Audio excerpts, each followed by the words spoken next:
the first thing we lost was not the city, it was the shape of the city. From the ridge west of Easton, you could normally see the glow over New Jersey and New York spread across the sky when the air was clear. That night, the eastern horizon went uneven, then dull, then wrong. Not black all at once, since dropped out. Newark Elizabeth, the airport line. The long bright belt along the turnpike. Then a wider dark patch beyond it where New York should have been throwing light back into the clouds. The phones were already useless by then. Some died in people's hands. Some stayed lit but could not reach anything. The landline inside the county emergency office rang twice with nobody on it, then gave a tone that did not belong to any system I had ever heard in training. A state trooper standing beside the door kept pressing the key fob to his cruiser, and the cruiser did nothing. He stared at it for a second too long, then put the keys in his pocket and stopped pretending. Nobody said electromagnetic pulse at first. That is the honest part. People say the big word later when there is time to feel smart. At 0112 hours inside that county building in eastern Pennsylvania, it was just failure stacked on failure. Commercial power dropped. The generator tried to come up, coughed, surged, and quit. A dispatcher pulled the battery out of a handheld radio and put it back in, even though she knew that would not fix the repeater tower. The sheriff had a paper highway map spread over a conference table, and men who had spent 20 years watching computer screens leaned over it with pencils. There were reports of aircraft diverting west. There were reports of traffic lights out across New Jersey. There were reports from a volunteer fire captain near Phillipsburg that every newer vehicle in his station lot was dead, while an old diesel brush truck started after 3 tries and smoked hard enough to make everyone cheer. I was there because our Pennsylvania National Guard communications team had been called in before anybody understood the scale. We were not infantry rolling toward a fight. We were the small, boring kind of unit people forget until every modern system quits. Our job was to move information when towers, internet, repeaters, dispatch networks, phones, and smart devices could not do it. We had shielded cases. Old radio gear, field telephones, paper message forms, analog meters, wax pencils, hand tools, bolt cutters, bicycles, and 2 old diesel trucks that looked ugly but had mechanical fuel systems and no fancy control screens. The trucks had been stored inside a maintenance bay with grounded metal doors, and even then our motor sergeant treated them carefully. He checked each cable by hand. He checked fuel cutoff levers, belts, spare fuses, starter leads, air filters, and the simple stuff people laugh at until simple stuff is all that still works. The first order we received was short and messy. Move east. Establish contact with New York State or city authorities. Find functioning communication points. Report conditions. Avoid tunnels unless specifically cleared. Do not depend on cellular networks, satellite navigation, electronic payment, traffic control, or civilian fuel supply. Treat every modern vehicle as unreliable. That order came in through a protected set in a metal case that had been stored inside another metal cabinet, and the message was copied by hand 3 times before we left. I remember that because the captain made us read it out loud, not for drama. He wanted mistakes caught before we put wheels on the road. In a normal emergency, speed feels important. That night, wrong information could send help into a blocked tunnel or leave a hospital waiting for equipment that would never arrive. We left Pennsylvania in a convoy that barely deserved the word. 2 old diesel trucks, 1 smaller utility vehicle that had been shielded and kept spare parts in a metal box, a trailer with a protected communications package, and 8 bicycles strapped down under canvas. We carried fuel in approved cans because most pumps needed power, control boards, or payment terminals. We carried printed maps for Pennsylvania, New Jersey, the 5 boroughs, bridge approaches, rail lines, hospital locations, precincts, firehouses, ferry terminals, and utility corridors. We carried no confidence. That mattered. Confidence makes men take a tunnel because it saves time. We were ordered to keep our heads down and learn the city 1 block at a time. Interstate 78 was wrong before we reached the New Jersey line. Vehicles sat at angles across lanes with doors open and hazard lights dead. The older cars that still ran moved slowly on shoulders or grass, driven by people who had stopped obeying lane markings because lane markings no longer mattered. A man in a new sport utility vehicle stood beside it with his wife and 2 kids, holding his phone above his head, turning in a circle, searching for a signal that was not coming back. A tractor trailer had rolled into the median when its driver lost power, steering and brakes at speed. The cab was intact, but the driver sat on the guardrail with his head wrapped in a towel. We stopped long enough for our medic to check him. The driver kept asking whether Newark had been hit by a bomb. Nobody answered because nobody knew. At the first New Jersey State Police roadblock, the troopers had flares on the asphalt and handwritten boards taped to their vehicles. Their radios were mostly down. A sergeant came to our lead truck with a paper clipboard, looked at our unit patches, and gave us the first useful report we had heard all night. Newark Airport had gone dark in sections. Some airfield lighting had failed. Planes already in the air were being pushed away from the region by whatever air traffic control circuits still had voice contact. A hospital in Newark had generator trouble, not total failure, but enough to lose elevators and parts of electronic records. The turnpike was blocked by disabled vehicles in several stretches. The Hudson crossings were unknown. The Holland Tunnel and Lincoln Tunnel were not cleared, and nobody wanted us inside them without ventilation and traffic control. The sergeant pointed to our map with a pen and told us the Bayonne route might still be passable if we moved before panic reached it fully. That was the first hard lesson of the night. Roads did not fail evenly. A bridge might be open, but the approach could be blocked by 600 disabled cars. A police station might have people and weapons and discipline, but no way to talk beyond the next precinct. A firehouse might still have an old rig that ran, but garage doors could be stuck if the opener failed and nobody had released the chain. A hospital might have power in one wing and darkness in the next. The electromagnetic pulse did not make a clean line on a map. It damaged exposed electronics, confused control systems, overloaded parts of the grid, and turned every dependency into a question. The city was not destroyed. That is too easy, and it is not true. The city was disconnected from itself. We reached Bayonne close to 0240 hours. There was no skyline show waiting for us. No clean view of the city blazing or burning. There were patches of emergency light, scattered vehicle fires, dim orange from candles and flares, and a few taller buildings with generator-fed windows that looked accidental because everything around them was dark. The Bayonne Bridge approach had a line of vehicles frozen in place. A port worker in a reflective vest walked up with 3 other men, all carrying flashlights that worked because they were old and simple or lucky. He told us the bridge deck had stalled traffic, but people were walking across. Port cranes were down, gate systems were dead. Handheld scanners were useless. Nobody was processing cargo. He had already written a list of injuries on the back of a shipping form because his office computers would not power up. We did not take the trucks onto the bridge right away. That would have been the dumb move. We parked at a small secured lot with 2 local officers and split the team. The captain kept 4 men with the vehicles and the main equipment. I went forward with Staff Sergeant Rowe, a signal warrant officer named Patel, 1 medic, and 2 guardsmen pushing bicycles loaded with cases. We moved past families walking in both directions. Some had luggage. Some had nothing but coats thrown over pajamas. A woman asked us whether Staten Island had power. A man asked whether Manhattan had been nuked. A kid asked if the internet was gone forever. I wrote every question down because questions were information too. People were not only scared of what happened. People were scared because no one official could say the same thing twice. On Staten Island, the first organized point we found was a firehouse near the North Shore. The firefighters had forced their apparatus bay doors open by hand. 1 older engine ran. 2 newer vehicles would not start, and a rescue truck had electronics flickering in the dash but no ignition. Their station generator had failed after a short burst. The officer in charge had set up a board outside with chalk notes. No verified evacuation order, avoid elevators, check on elderly neighbors, bring water containers if possible, report trapped persons by building and floor. That board was doing more useful work than half the damaged electronics in the borough. People walked up, read it, asked questions, and left with at least one thing to do. That was when I understood our mission had already changed. We were not just trying to transmit outward, we were trying to help the city talk block by block. The fire lieutenant gave us Staten Island reports while standing beside the open bay. Apartment buildings along Bay Street had elevator entrapments. Not 1 or 2, enough that every available crew had been pulled into stairwells. Some elevators stopped between floors and could be opened with tools. Others had electronic locks that were not responding.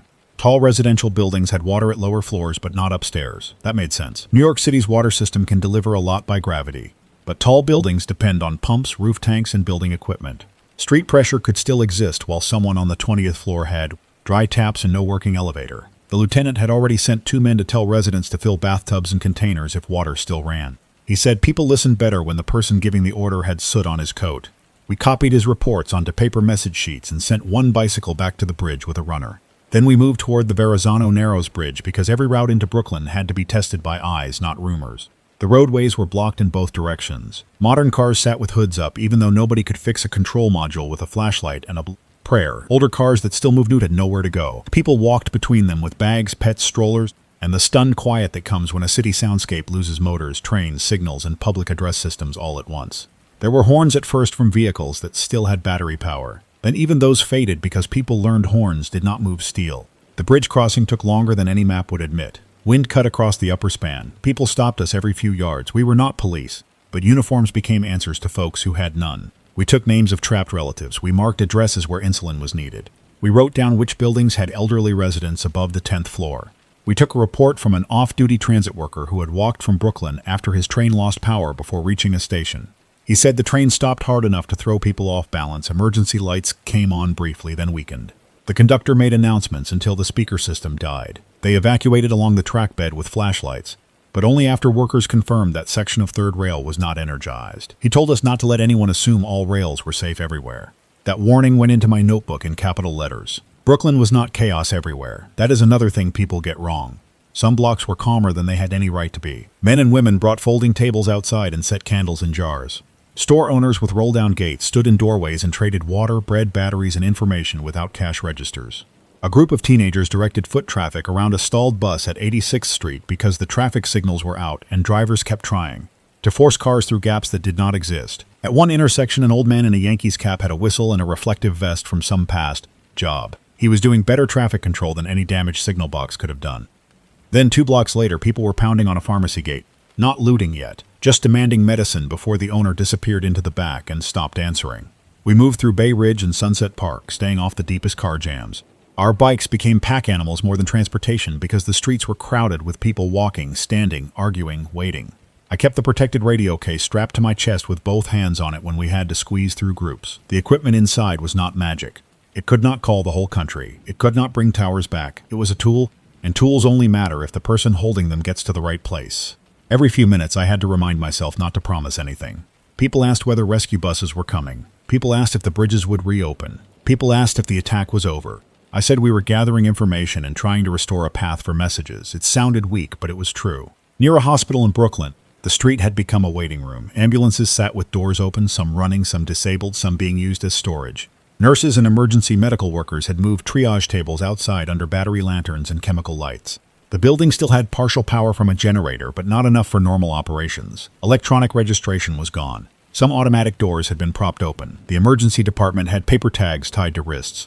A doctor asked us whether our unit had a reliable way to send casualty numbers to the city. We did not yet. He gave me a clipboard anyway. Dialysis patients, ventilator-dependent patients, medication refrigeration concerns, elevator limitations. Oxygen delivery mostly intact in the areas they could reach, security thin, staff arriving on foot. Staff unable to leave because replacements could not get in. The doctor did not speak in dramatic language. That made it worse. He said, "We can keep working if people stop expecting the building to behave." He meant no elevators, no central coordination, no electronic orders. No normal supply calls, no quick ambulance turnaround, no easy family notification, no pharmacy system, no badge access on certain locked doors. A hospital is not just beds and doctors. It is a machine made of power, records, pumps, doors, refrigeration, oxygen, scheduling, elevators, phones, sterilizers, and people who know where things are. The pulse had not erased medicine, but it had stripped away speed. Every decision took hands, paper, and walking. We gave them 2 field telephones and a spool of wire, which sounds small unless you have watched people scream into dead desk phones for an hour. Patel helped hospital maintenance run a line from the emergency trench to a security desk and another toward a loading area. It would not reach the city, but it let the hospital coordinate its own doorway without sending runners through crowds every minute. I watched a nurse pick up the handset, hear the guard answer from the other end, and close her eyes for 1 second. Then she went back to work. That was the night in miniature. Nobody needed miracles. People needed one working link at a time. By 0400 hours, we had enough Brooklyn reports to know we were not going to understand Manhattan from the outside. The captain sent word by runner from Staten Island. Continue toward the Manhattan Bridge if passable, avoid tunnels, locate any municipal communications node, transmit when possible. We moved north through streets that changed block by block. In some places, residents had already organized stair teams to check apartments. In others, people were still sitting inside stalled cars because leaving felt too final. At one dark intersection, a man in a suit stood beside a disabled electric car and asked where he could charge it. Rowe looked at him for a long second and said, "Not tonight, buddy." The man nodded, but I could tell the sentence did not fit inside his head yet. The Gowanus Expressway above us was full of stopped vehicles. We could hear people moving up there, hundreds of feet and voices, but not the normal rush of traffic. That absence kept messing with my sense of distance. A city without steady engine noise makes small sounds travel in strange ways. A dropped tool, a baby crying, a metal gate rattle, a firefighter shouting from a roofline. Nothing hid behind the old noise anymore. That did not make the city quiet. It made every human action easier to hear. I wrote that down too, then crossed it out because it was not useful for the report. I kept it in my head. At Atlantic Avenue, a transit supervisor gave us the first full subway picture anyone had collected in that area. Trains were stopped in tunnels and stations across multiple lines. Some sections had emergency lighting, some had none. Communications between train crews and control were broken or partial. Passengers were being evacuated where workers could verify rail conditions, open gates, and move people along safe paths. The problem was not only darkness. It was the lack of one central voice telling every crew what was energized, what was flooded, what was blocked, and what ventilation still worked. People assume underground danger means water or smoke. That night the main danger was uncertainty. A tunnel can kill you if you guess wrong. A police sergeant outside a precinct near downtown Brooklyn had turned the front steps into a message exchange. Citizens handed him written notes. Officers sorted them into piles: medical, trapped persons, fire disorder, infrastructure, missing family, supplies. He had no working computer. His radio could reach only a few blocks through direct contact when conditions allowed. He had sent 2 officers on bicycles to another precinct and had not seen them return. He did not ask us for weapons or backup first. He asked for a way to send a list. That told me he was still thinking correctly. A city does not fail only because people panic. It fails when nobody can prioritize. We copied his highest priority list and left him carbon paper from our packet. He laughed when he saw it because carbon paper felt ancient. Then he asked for more. That happened all night. Old things became valuable fast. Pencils, paper, mechanical watches, flashlights with replaceable batteries, diesel engines without complex electronic controls, hand pumps, printed building directories, people who knew stairwells, people who knew how to open a garage door by hand, people who knew where old keys were kept. The future had become a set of locked screens, and the night belonged to anyone who remembered how to work without them. Crossing the Manhattan Bridge on foot and bicycle was the first time I felt the scale in my chest. Lower Manhattan had power in little islands.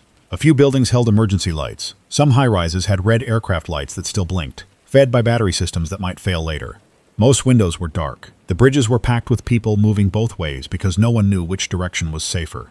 Some were trying to leave Manhattan. Others were trying to reach family there. We stopped arguing people out of it after a while. You cannot logic a father away from a child stuck in an apartment on the other side of a bridge.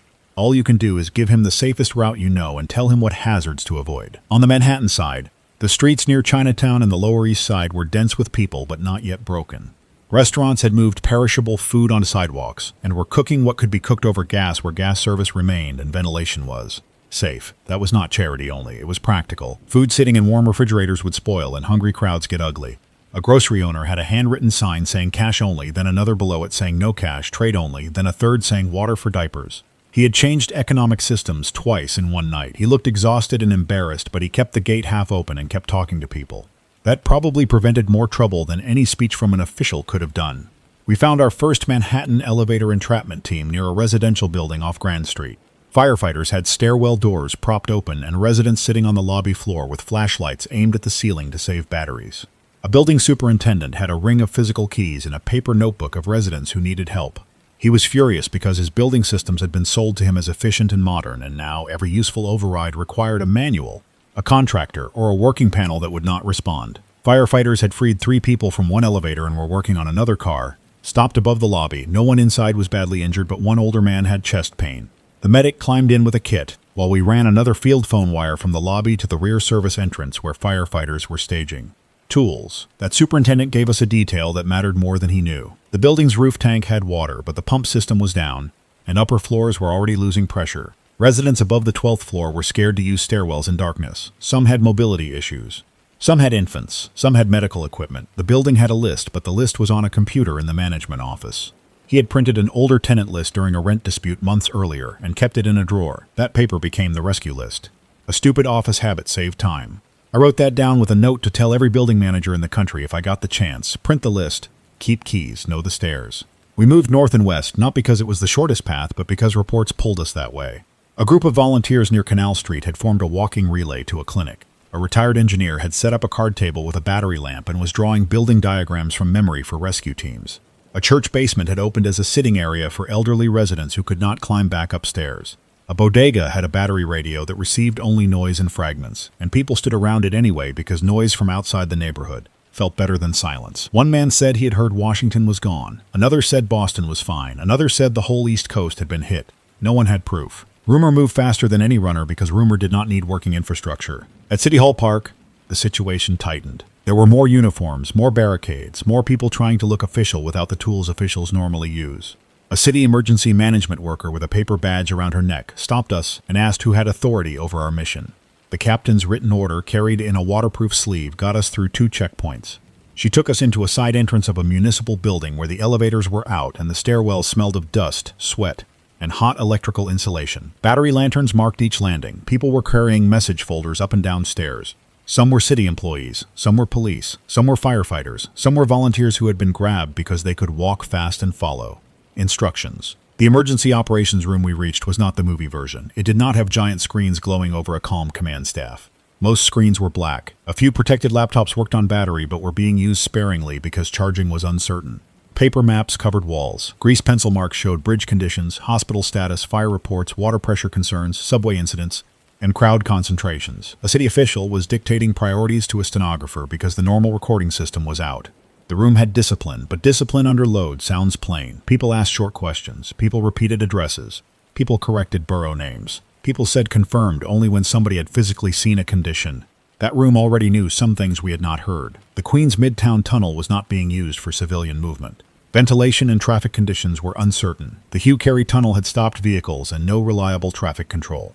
Several East River bridges were passable by foot but not useful for vehicle movement because approaches were blocked. Some precincts had partial direct radio contact. Others were operating through runners. Large parts of the subway system were stopped, with crews evacuating passengers section by section. Airports around the region had suffered mixed failures, with some aircraft safely diverted and others stuck on dark taxiways. Hospitals were operating in degraded mode. Fire calls were rising because candles, cooking, and improvised heat always create fires when power fails. The room did not know who caused it. That surprised some of the civilians, but it did not surprise me. Attribution is slow when sensors, networks, and command channels are damaged.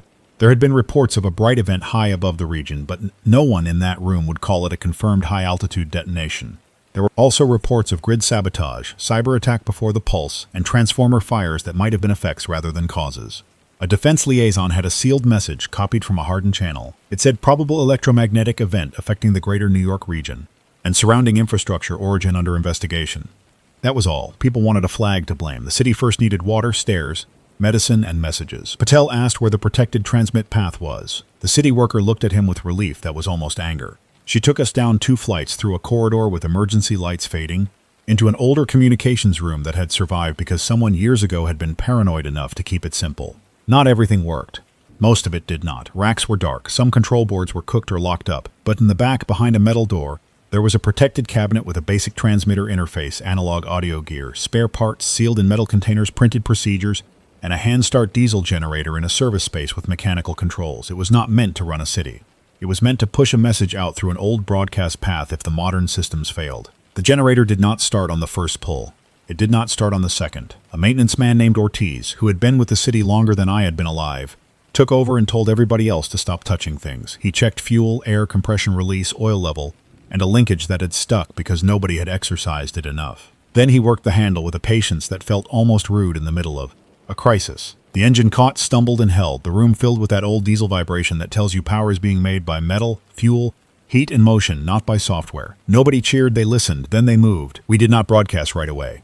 That would have been another dumb move. Sending bad information loudly is worse than sending nothing. We had to confirm the path, check the signal chain, isolate damaged components, and decide what the message needed to do. A city official wanted reassurance. A police chief wanted instructions. A health official wanted medical priorities. A transportation liaison wanted tunnel warnings. A federal representative wanted language that did not cause panic. Rose said the first message had to be plain, local, and practical. People with working battery radios needed instructions they could use in dark apartments, stairwells, clinics, and streets. People outside the city needed a verified condition report, not rumors. While Patel and Ortiz worked the gear, I sat on the floor with a clipboard and wrote the first field summary from everything we had seen since Pennsylvania. Greater New York region impacted by severe electromagnetic event, commercial power widely unavailable, modern communications unreliable or absent. Many vehicles disabled, bridges passable and limited pedestrian capacity, tunnels not recommended without official clearance. Subway system disrupted with passengers trapped or evacuating in multiple locations. Hospitals operational in degraded mode, requiring manual triage, generator support, fuel, paper supplies, medication refrigeration, stair teams, and runners. Water available in some areas. Uncertain in upper floors and buildings dependent on pumps. Public should avoid elevators, conserve batteries, check neighbors, use stairs carefully, fill containers where water still runs, keep candles away from curtains, and follow handwritten local notices from verified officials. That sounded dry. Good. Dry keeps people alive. Panic language makes people stare. Practical language makes people move. I added that fires should be reported in person to the nearest firehouse if phones failed. I added that people should not enter subway tunnels unless directed by transit or fire personnel. I added that residents should write large building notices at ground level listing trapped persons, medical needs, and available water. I added that anyone with protected working radio equipment should keep messages short, identify location plainly, and avoid repeating unconfirmed attack rumors. A city attorney started to object to some wording. A nurse from the health desk told him to shut up. He did. The first test tone failed. The second pushed through the room speakers but did not leave the building. The third reached a monitoring receiver connected by an old line to a remote pickup point, but the audio was weak. Ortiz swapped a cable from a sealed spare package. Patel bypassed a damaged processor and used a simpler audio route. I held a flashlight while he worked, and my hand shook from fatigue more than fear. By then it was sometime after 0500 hours. I knew because my mechanical watch still worked, and because nobody trusted wall clocks anymore. The outside world was waiting for New York to say something, and inside New York people were waiting for anyone to tell them what to do next. A runner came in with a report from Bellevue. More patients arriving on foot. Backup systems uneven. Elevators limited. Staff requesting fuel. Portable lights, paper forms, security support, and manual transport teams. Another runner brought a report from a lower Manhattan precinct. Crowds forming near a closed bank branch because people thought cash would solve a problem that cash could not solve if food, water, fuel, and transport were the real shortages. A transit worker brought a handwritten list of stations where trapped passengers had been reported. Some were confirmed, some were secondhand. We marked the secondhand ones clearly. That mattered. During a blackout, every false rescue location steals legs from a real one. Then the room received a message by bicycle from Brooklyn that changed our tone. A group of passengers had self-evacuated from a stopped train without transit workers and walked into the wrong tunnel section. They were found, but one person had been injured, falling from a narrow walkway. The message was blunt. Tell the public not to enter tracks. The transportation liaison underlined that instruction 3 times. A city can tolerate many people moving on foot above ground. Underground, people without training become another incident. We moved that warning higher in the broadcast copy. When we finally sent the first message, it was not clean. There was hum in the line. The audio clipped when the city official leaned too close to the microphone. The backup power wavered once, and everyone in the room stopped breathing until the generator settled. The message went out in a calm male voice from the city, then a female health official, then a transportation warning, no names that mattered. No speeches. The words were simple: stay out of elevators, do not enter tunnels or tracks, check neighbors, especially upper floors. Use flashlights instead of candles where possible. Keep stairwells clear. Bring written medical emergencies to the nearest firehouse, precinct, clinic, or marked city point. Do not spread unconfirmed attack reports. New York City government was operating from multiple physical locations. Emergency services were degraded but active. Outside assistance was being coordinated by ground. I stood beside the transmitter rack and listened to that message go out through a system older than half the people depending on it. For a second, I wanted it to be bigger. I wanted it to reach every apartment, every stalled train, every bridge, every hospital bed, every family outside the city staring at a dead phone. It did not. It reached whoever had the right kind of working receiver, whoever had batteries, whoever was close enough, whoever was lucky. Then those people repeated it. That was the real network. A man with a radio in a lobby wrote it on cardboard. A firefighter told a crowd. A nurse copied it onto paper. A kid ran it to another building. The message moved because people moved. After the first broadcast, we were sent back out. That felt unfair, but it was correct. A communication specialist is only useful in a room if he keeps bringing the room new facts. Rose stayed with Patel to stabilize the equipment. I went with the medic and 2 city runners toward the east side, then north. We carried copies of the broadcast instructions in blank forms. We moved through streets where people had started to create their own maps of need. On one block, blue tape on a lobby door meant insulin needed. On another, red chalk meant trapped elevator. A sheet tied to a railing meant an elderly resident needed help with stairs. Nobody had ordered that system. It had formed because people needed marks that could be seen in darkness. We reached a senior building near the East River just before first light began to thin the sky. The lobby smelled of warm bodies, old carpet, and emergency candles burning too close to plastic decorations. Residents had gathered on the first floor because the elevators were out and the upper halls were dark. A home health aide had walked down 18 floors with 2 patients' medication lists written on a napkin. She gave them to me and apologized for the handwriting. I told her the handwriting was better than any database we had. She did not smile. She asked whether help was coming. I told her help was moving, but slowly, and that her building needed to make its own floor list right now. She nodded, took our forms, and started assigning residents by stairwell. A man in that lobby got angry at me because we did not have bottled water to hand out. He was not wrong to be angry. He had his mother upstairs and no way to carry enough water to her, but anger can make a person aim at the nearest uniform instead of the real problem. I let him talk until he ran out of breath, then asked what floor she was on, whether the stairwell doors opened from both sides, and whether anyone on that floor had a cart. That pulled him back into the work. He had answers.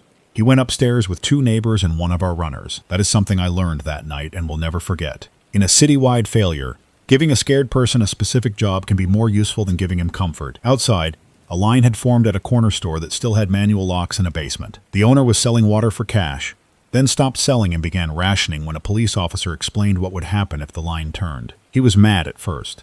Then he saw the crowd and understood. They made a list. Apartment numbers, family size, medical need. It was imperfect. People lied. People argued. But it was better than a rush on the shelves. Across the street, a restaurant gave away cooked rice and chicken because refrigeration was gone. The cook told people to bring containers and stop crowding the doorway. He cursed at anyone who tried to take extra. Nobody complained too loudly because he had food in a big ladle. By dawn, smoke columns rose from several places, not huge city-burning columns. Smaller, uglier ones from apartment fires, vehicle fires, electrical rooms, kitchens, and trash piles where people had tried to make heat or light. Fire companies were moving, but slower than anyone wanted. Some rigs worked, some did not. Some streets were blocked by disabled vehicles that had to be moved with manpower chains and the few old trucks still running. Hydrants had pressure in some places and poor pressure in others. High-rise firefighting without elevators, radios, reliable water, or clear streets is brutal work. I saw one engine company pull hose by hand through a line of stalled cars while civilians pushed bumpers aside inch by inch. We took a report from a firefighter near Kips Bay who had the tired calm of a man past fear. He said the worst fires were not from the pulse itself. They were from human adaptation, candles knocked over, people cooking indoors with equipment meant for outside, cars abandoned after small engine compartment fires, improvised wiring from generators that should not have been running in enclosed spaces. He wanted the next broadcast to say, do not use outdoor grills inside apartments, do not run generators in hallways, keep stairwells clear, and stop blocking hydrants with vehicles. He also wanted bolt cutters, pry bars, spare breathing air, and more people who could climb stairs all day.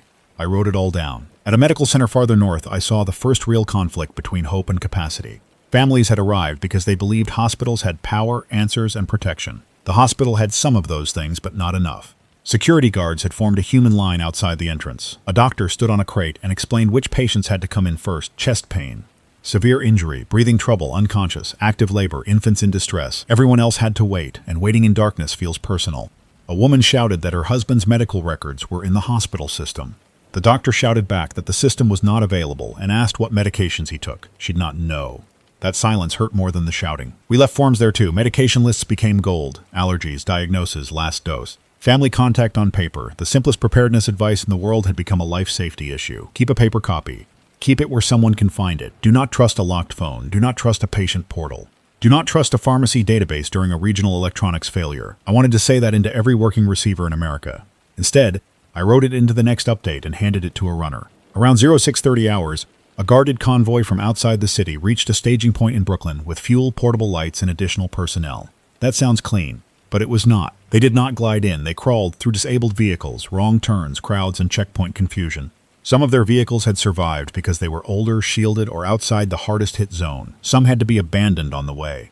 A major from New York took one look at our handwritten reports and said, "This is better than anything on my screen." His screen was dead. He was not joking. The outside agencies wanted a single incident picture. That is normal. Governors, federal coordinators, military commands, utility companies, hospital networks, police leadership, transportation agencies, and newsrooms all want a clean map. The truth was a dirty map with moving edges. A bridge could shift from passable to blocked in an hour. A hospital generator could hold, then fail after a fuel pump problem. A neighborhood could stay calm until a rumor about water spread. A subway evacuation could be complete in one tunnel and not started in another. Any map that pretended to be complete was dangerous. We started using 3 labels: confirmed by team, confirmed by trusted official, unconfirmed public report. That saved arguments. It did not save time, but it saved decisions. The second broadcast update was stronger because it had more ground truth.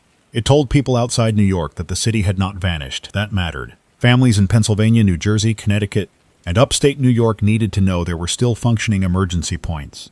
But roads were blocked and self-deployment would hurt more than help. It told people inside the city to stay near their buildings unless there was fire, medical emergency, or official evacuation. It told building staff to post floor-by-floor needs at entrances. It told people to conserve battery radios and share messages out loud. It told anyone with a working old vehicle not to drive into Manhattan without tasking, because every extra vehicle could block fire and medical movement. It told boat owners to coordinate with officials, not freelance rescues into dark waterfronts. That last part was not theory. By then, civilians were already trying to use small boats across the East River and Upper Bay. Some knew what they were doing, some did not. Navigation lights were unreliable, radio contact was poor, docks were crowded, and dark water near a disabled city is not forgiving. We received a report of people trying to cross from Jersey City in overloaded boats because they heard Manhattan was being evacuated. It was not. At least not in any organized way. A false evacuation rumor can kill people without a single enemy doing anything else. We put that warning high in the next message. Do not move toward waterfront pickup unless directed by uniformed personnel at a marked site. Late in the morning, I finally got sent back toward the municipal communications room. My legs were stiff from stairs and walking. My hands were dirty from railings, paper, fuel residue, and other people's doors. The room had changed. More cables were strung. More paper covered the walls. Someone had found coffee made badly over a camping stove outside and carried it down in a metal pot. It tasted burned and metallic. Everyone drank it anyway. Patel had kept the transmitter path alive. Ortiz had the generator running smoother and had built a small pile of parts beside it with labels written in marker. He had also taped a sign over the equipment that said, "Do not improve this system without asking me." That sign may have saved the broadcast. A federal communications officer asked me for my assessment. I told him the biggest failure was not one system. It was the assumption that systems would remain layered in a friendly way. Phones failed, so people expected internet. Internet failed, so people expected radio. Repeaters failed, so people expected dispatch. Dispatch failed, so people expected vehicles. Vehicles failed, so people expected streets. Streets failed, so people expected walking routes. Walking routes failed in high-rises, tunnels, hospitals, and bridges because the city had not planned enough for manual movement at this scale. He wrote that down, then asked whether I could make it shorter.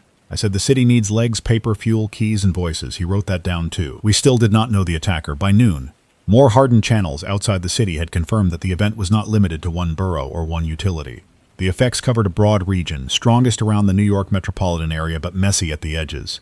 Some equipment failed far outside the city. Some equipment survived inside it. Shielding, orientation, wiring length, grounding, age, luck, and operating state all seemed to matter. That is why anyone telling you every car stops after a pulse is selling a simple story. Plenty stopped. Some did not. Some started later. Some ran but had damaged electronics that failed after a few miles. The uncertainty made logistics ugly. You could not plan around all vehicles dead or all vehicles alive. You had to test every machine. The first night had become the first day. But my recording still belonged to that night because the night set the rules. No one could wait for perfect command. Local action mattered. The firehouse chalkboard mattered. The superintendent with paper keys mattered. The nurse with handwritten wrist tags mattered. The transit worker warning us about third rails mattered. The bodega owner rationing water mattered. The old generator mattered. The people who stopped asking for a signal and started carrying messages mattered. That is not inspirational talk. It is infrastructure. Human beings became the temporary infrastructure because the electronic one was unreliable. I recorded a field message for relay after the third broadcast. My voice sounded rough and I did not try to fix it. I said New York was damaged, dark in many sections and operating by manual systems. I said emergency services were active but slowed by blocked roads, failed communications, elevator entrapments, hospital overload, subway incidents, and fuel uncertainty. I said do not believe reports that the city had been abandoned. I said do not enter the city unless assigned a mission. I said if you were outside and had family inside, the best thing you could do for the first operational period was keep roads clear for task responders and provide written information through county emergency points. People hate that answer. They want motion. But unassigned motion into a disabled city becomes another problem. Then I added what I had not been ordered to add, and nobody stopped me because it was true. I said if you were inside New York and hearing this on any working receiver, write down what you know. Your building, your floor, your medical needs, your trapped people, your water status, your generator status, your fires, your blocked stairwells, your working vehicles, your available skills. Post it where responders can see it. Share it with your nearest firehouse, precinct, clinic, or marked city point. Keep rumors separate from facts. Mark the time if you can. Do not trust memory when everyone is tired. A city without electronics can still think if enough people write things down. That became the phrase people repeated back to us later, though I did not know it then. Write it down. Not pray, not panic. Not wait for screens to wake up. Write it down. It went from the broadcast to lobby boards, from lobby boards to runners, from runners to command rooms, from command rooms to outside agencies. It gave shape to the damage. It helped us find trapped people faster. It helped hospitals ask for specific supplies instead of everything. It helped police separate real threats from noise. It helped utilities learn which feeders, pumps, and substations might still be reachable. It helped families leave messages that could survive a dead phone battery. Paper became memory for a city that had lost its machines. I walked outside after that and saw Manhattan in full daylight without its normal motion. That is when the scale finally looked real. Traffic signals dead, screens dark, storefronts half open, buses stranded, people at pay phones that did not work. Messengers on bicycles moving between official points, firefighters climbing stairs, police officers taping notices to poles, civilians carrying water jugs, office workers in dress shoes walking north with backpacks and no plan. National Guard vehicles stopped every few blocks because people needed to ask questions face to face. Above all of it, the high buildings stood there full of people, and every floor above easy stare distance had become its own problem. I do not want to make the city sound noble in a fake way. There was theft, there were fights, there were people who shoved past others. There were landlords who locked doors. There were drivers who blocked emergency lanes because they believed their own emergency mattered more. There were rumors about more attacks that made crowds surge. There were people who used the darkness to settle old grudges or grab what they could. That happened too. But it was not the whole story, and it was not even the dominant story in the places I saw first. Most people were scared and useful when given truthful information. The problem was not character. The problem was coordination. By mid-afternoon, outside support started building a wider relay. Old equipment from counties west of the city, amateur operators with protected gear, military communications teams, utility crews with analog testing equipment, fire departments sending paper summaries, hospitals building runners between departments, police precincts creating bicycle routes, ferry and harbor units assessing safe movement. None of it was fast enough. All of it was better than guessing. The first clear national message that New York was still functioning in pieces did. not come from a sleek studio. It came from a patch system, a protected cabinet, an old diesel generator, a room full of tired people, and reports carried by hand from streets where the lights had gone out. There was one more movement that I need to include because it corrected my own thinking. I had been focused on messages going out from the city, but a city also needs messages coming inward. By late morning, family members outside the affected zone were arriving at county buildings with names, addresses, apartment numbers, medical conditions, and last known locations. Some brought printed photos. Some brought nothing but a phone that would not turn on. Those messages had to be sorted before they could be useful. A mother in Allentown saying her daughter lived in Manhattan was not enough. A daughter at East 23rd Street, 12th floor. Asthma medication in kitchen cabinet, 2 cats in apartment, building superintendent named Mr. Levin. That was useful. We started telling outside counties to collect facts in that format: name, exact location, condition, access notes, last contact, medical needs. The country wanted to help, but help had to arrive shaped enough to fit through the broken streets. A utility crew reached the municipal room with paper diagrams rolled under one man's arm. He was a Con Edison supervisor who had walked from a staging site after his vehicle failed near the FDR Drive.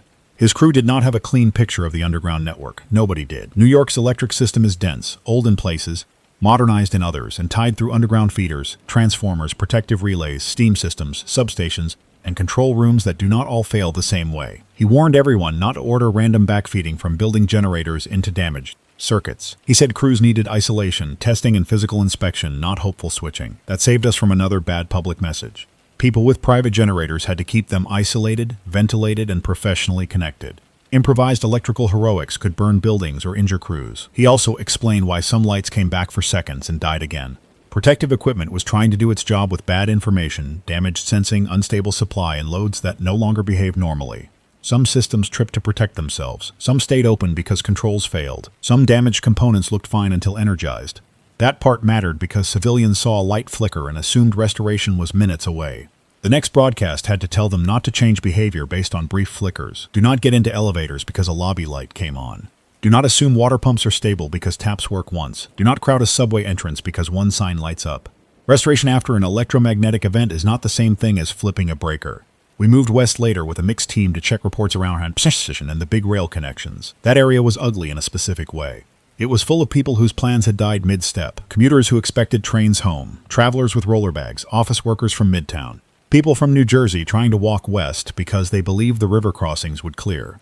Police had blocked some entrances and opened others for controlled movement. The station spaces that still had emergency lighting were crowded, hot, and tense. Public address systems were unreliable. Electronic departure boards were useless.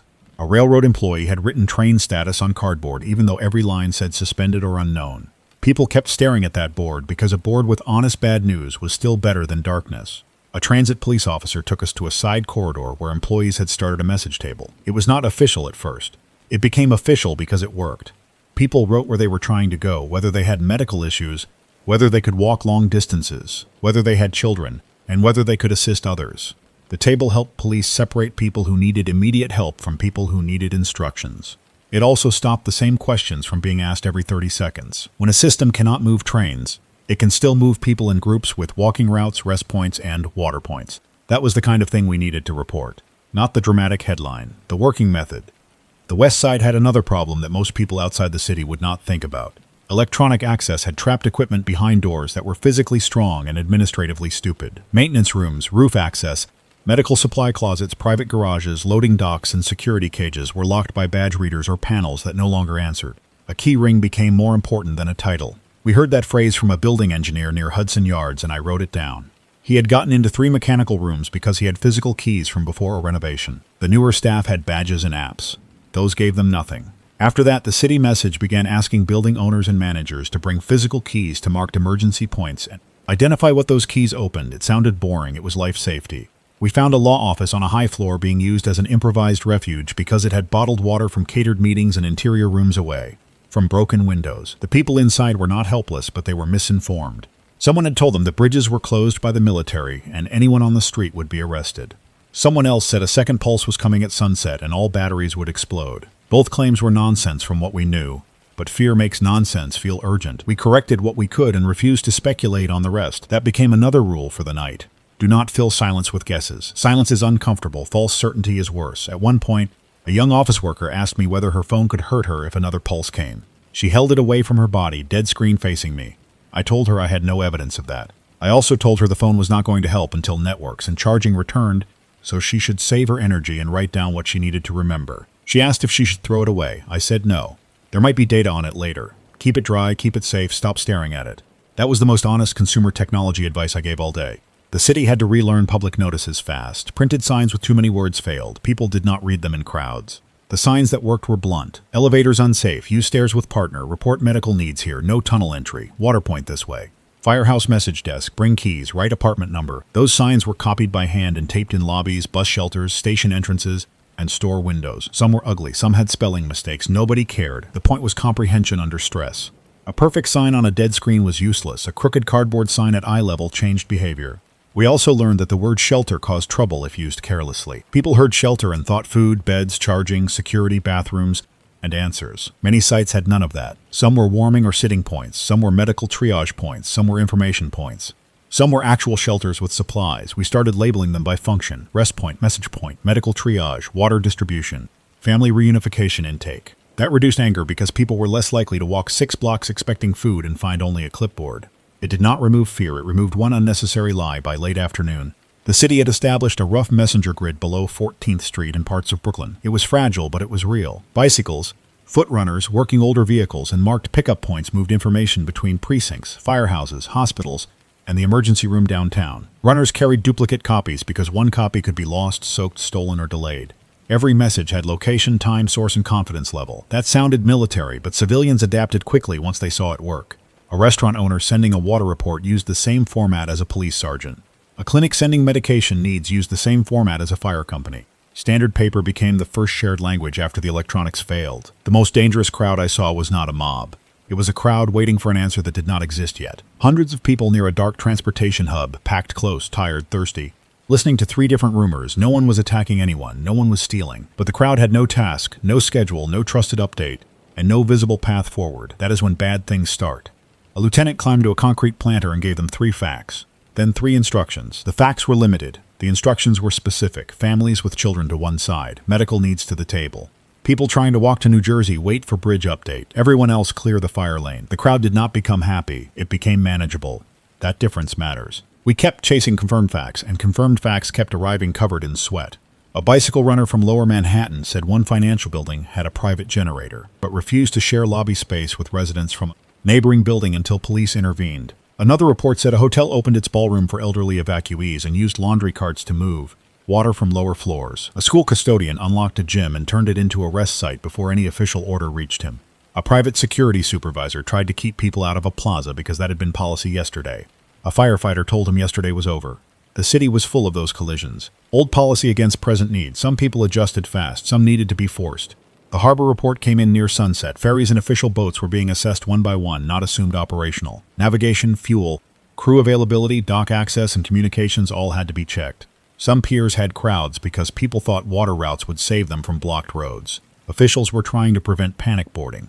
The message from harbor units was clear: controlled movement only. A boat can become a casualty scene quickly if overloaded, unlit, or sent toward a dock that cannot receive passengers. That update went into the evening broadcast because by then the second night was coming, and the second night would be harder in some ways. People had used the first night to hope power would return by morning. By evening, hope had to become planning. I did one more recorded segment before I lost track of my own hours. I warned people to prepare for a full dark period without elevators, phones, electronic locks, or normal stores. I told them to move water while there was daylight. Check stairwells before dark. Pair up for movement.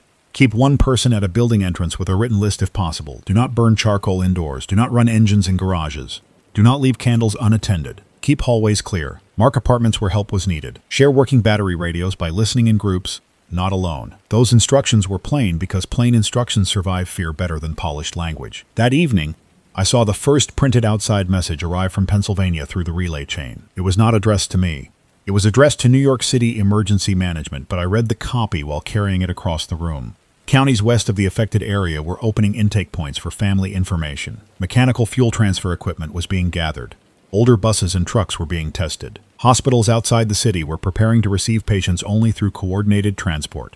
Utility crews were staging but would not energize damaged sections without inspection. The message ended with a sentence that stayed with me: roads must remain mission-controlled. That was the country learning the same lesson we had learned on the bridge. Movement without coordination is not help. I wish I could say the broadcasts fixed the night. They did not. People were still trapped. Some patients still waited too long. Some stairwells were still dark. Some neighborhoods did not hear us. Some rumors still won. Some officials still protected their own small authority when they needed to share it. The broadcast was not salvation. It was a spine for information. It gave people something to repeat that had been checked. In that first 24 hours, checked information was a supply item. You could run out of it. You could waste it. You could contaminate it. You could move it to the wrong place. We learned to treat it with the same seriousness as fuel or medicine. When I finally sat down on the floor of that municipal room, boots still on, helmet beside my knee, I listened to the old transmitter carry another update into a city that could only partly hear it. The voice in the microphone told residents that water distribution points were being marked, that medical information should be written and posted, that no general evacuation of Manhattan had been ordered, that tunnels remained restricted, that bridges were controlled, that emergency crews were active, and that further instructions would follow. It was not comforting in the soft sense. It was useful. Useful was all we had. That is what happened during the first night after the electromagnetic pulse hit New York, at least from where I stood. I cannot tell you who ordered it. I cannot tell you whether the first flash people reported was the weapon itself or something else. I cannot tell you how many control boards failed because of the pulse, and how many failed because the grid collapsed around them. I cannot tell you when the whole city came back, because a city does not come back all at once. A stairwell comes back when someone clears it. A hospital wing comes back when fuel reaches it. A block comes back when people know where to take messages. A bridge comes back when disabled vehicles are moved and movement is controlled. A family comes back when a note reaches the right building. I can tell you this. The first question everyone asked was who attacked us. That question mattered, and people far above my pay grade were working it. But inside the city in the first hours, the better question was what still works. Then who needs help? Then how do we tell the next block? Then how do we tell the next borough? Then how do we tell the country without lying? New York did not need a perfect broadcast that night. It needed a truthful one, and it needed thousands of smaller truthful messages moving through dark streets by hand, by bicycle, by chalk, by paper, by voice. That was the only way the rest of the country learned the city was still there.